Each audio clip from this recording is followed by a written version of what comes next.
Hey guys, welcome back to the channel. Welcome back to the vlog. Welcome to another howdy day in West Virginia. So I see a lot of people commenting and asking questions about the Ezlynk, how it works, a lot of different questions about it, and also the switch on the fly switch about how it mounts. So we're gonna go over that today, show you how it works, and maybe show you how to install it and stuff like that. All right guys, so what is Ezlynk? Ezlynk is just a platform you can use to install tunes on your truck. You can do diagnostic, monitor gauges, and data log. So it's a really great thing. You can do a lot of good stuff with it, and especially for the size as it is. It ain't a big laptop or anything like that. Just a small little compact box. All right guys, this is mine. I got mine zip tied up underneath the dash. Like I said, it comes and plugs into your OBD port, and you really don't have to keep it in your vehicle. Once you get done installing it, you can remove it. All right guys, you can have the Ezlynk running off whatever you want to. I currently have an old phone up here, but you can use any phone or any tablet. The first thing you do, you want to go to App Store and download the Ezlynk Auto Agent.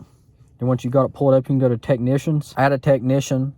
As you can see, I got performance engineering, but you can click add, and you have to have internet access, of course, and tap in the email that the company that you bought it from sent you. Then once you get that downloaded, you can go to ECU profiles. They're going to send you a couple tunes, depends how many you buy, and you're going to download it from the cloud. Once you download from the cloud, you want to go to your settings and connect to Wi-Fi to your Ezlynk. Go back to auto agent, download your tune. Once you get done with your tune, that's it. It takes probably 10 minutes to install. You can go up here and monitor all your gauges. Of course, I haven't been running my truck at all day, so it's still cold, but you can do different tiles, you can do gauges. You can also click down here and you can monitor anything you could possibly ever want to. Okay, then once you're done, you can keep your Ezlynk in the truck and use your app and hook it to an old phone like I did. That wire does not go to the Ezlynk. That's just a charger that I've ran. If you don't want to keep the Ezlynk, you can simply get rid of it.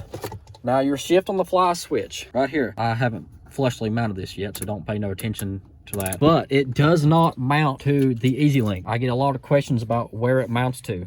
Okay guys, now once you get all your tunes downloaded, you do not need to keep the Ezlynk in the truck. You can simply get rid of it. And I see a lot of questions about the shift on the fly switch, how it mounts, whether I mount it. It does not plug into your Ezlynk at all. So if you want to get rid of your Ezlynk and put an edge tuner or something like that to monitor your gauges in, or the gauges in your A-pillar, you can. You don't have to keep the Ezlynk. Okay, the shift on the fly switch, how it mounts. It's going to mount under your hood. So you're going to have to find a way through your firewall, which right behind your brake pedal is a great spot. It comes out almost exactly where you need to mount the switch at. It comes just two little wires, so you got a 50-50 chance of wiring it into the plug rack because it does not come into your plug. Once you plug it in, on the back of the shift on the fly switch is a little white button. Hit it. If you have a very fade green light, you got it right. If not, unplug it, switch the wires. That simple. So let's see where it mounts to. This one's mine. I said once it comes through the firewall, you're gonna follow it right over and you're gonna plug it right into here. Now that came out of right here beside your fuel filter. I had some tape on this, but I guess it came off. But that little sensor right there, that's what you're gonna unplug. And don't worry if you unplug this one or not and try to plug in the wrong one. This will only plug into the right one, so you ain't gonna worry about getting it wrong. But that's where your shift on the fly switch is gonna come in, plug in at.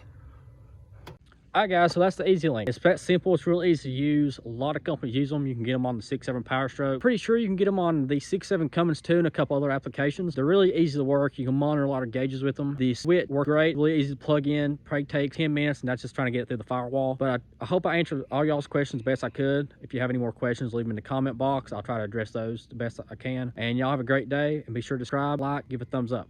Thanks.